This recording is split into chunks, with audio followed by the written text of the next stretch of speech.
On l'apprend à l'instant, des combats ont lieu en ce moment même dans le centre-ville de Mariupol. Ce matin, l'aéroport de Lviv, à l'ouest de l'Ukraine, jusqu'à présent une partie plutôt épargnée, a été bombardée. Et le maire de Lviv a adressé à Emmanuel Macron un message à travers les médias français.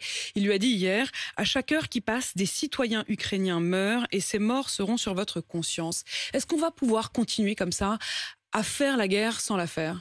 Il y a un feu qui est nourri, vous l'avez dit, des attaques qui se poursuivent, des villes qui sont totalement assiégées, des bombardements qui se poursuivent et vous l'avez dit, qui s'étendent à une partie du pays qui jusque-là était moins visée par les attaques de la Russie.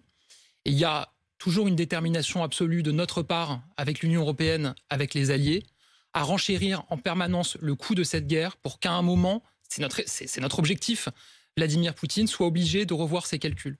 Tout le sens de notre action, toutes les mesures qu'on prend, visent à faire en sorte que cette guerre lui coûte trop cher et qu'à la fin, il soit obligé d'y renoncer. On commence à voir un impact réel de nos sanctions en Russie.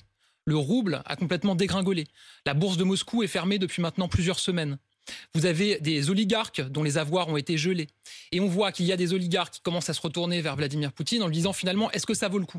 On voit que le numéro 2 gazier en Russie, le conseil d'administration, a pris une motion, a fait une déclaration en appelant à la fin du conflit. Mais est-ce que ça va arrêter les conflits ? On voit que Vladimir Poutine a été... un instant que ça va épargner l'Ukraine. C'est notre objectif, Apolline de Malherbe. Oui, non, mais je vois bien que ce soit l'objectif, mais soyons réalistes. Si on le fait, c'est parce qu'on pense que c'est possible.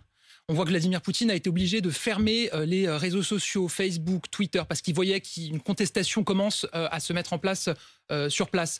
On voit qu'il y a une loi martiale qui a été mise en place. Tout ça Facebook, parce qu'il voit ça va leur faire une belle jambe aux Ukrainiens qui sont en train d'être bombardés. Ce que je veux dire, c'est que ce que ça veut dire, c'est qu'il y a de la contestation sur place aussi. Il y a eu d'ailleurs des manifestations, et moi je veux saluer l'héroïsme des dissidents, des artistes qui se mobilisent. Il y a une de vos consoeurs qui s'est mobilisée de manière héroïque en allant dans un journal pour passer un message. Je veux dire, toutes ces scènes-là, elles montrent quoi ? Elle montre qu'il y a du trouble aussi en Russie sur cette guerre qui n'est pas acceptée. En fait, ce que je voudrais comprendre, c'est la part d'ambiguïté entre, d'un côté, l'affichage, qui est effectivement de continuer à montrer le drapeau ukrainien derrière soi, d'afficher même un soutien qui nous donne en quelque sorte bonne conscience, et la réalité sur le terrain, qui est que malgré tout, on les laisse se faire massacrer. La réalité sur le terrain, c'est qu'il y a un... Est-ce qu'à un moment, il ne faut pas dire...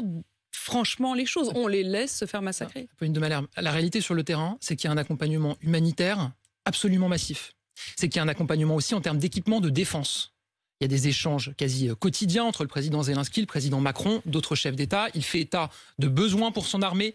On livre des équipements de défense pour les aider à se défendre, les aider à tenir, parce qu'ils ont fait le choix courageux de résister. Et d'ailleurs, c'est votre invité ce matin, je crois qu'il le disait, que probablement que tout ne se passe pas comme prévu pour Vladimir Poutine et qu'il ne s'attendait pas... C'était en effet sur RMC, Bernard Bajolet, l'ancien patron des services secrets. Et qu'il ne s'attendait pas à une telle résistance de la part des Ukrainiens. Donc on est à leur côté, on les aide, et je peux vous dire, on les aide de manière extrêmement concrète. Et d'ailleurs, Volodymyr Zelensky a eu l'occasion de le dire, que la France apportait un appui massif, que ce soit en termes humanitaires ou en termes d'équipement de défense.